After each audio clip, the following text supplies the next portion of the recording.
Scan for Sovi and straight A's only. Let's go!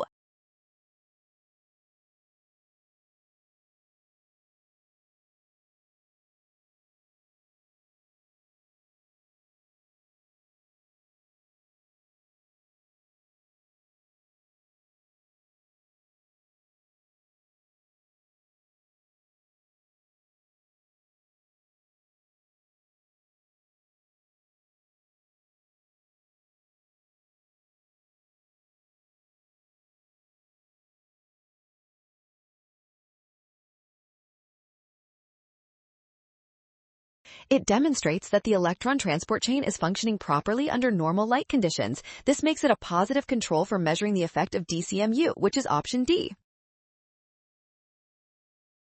Well done! Scan the code. You can learn better with Sovi. Avoid a rush when identifying controls.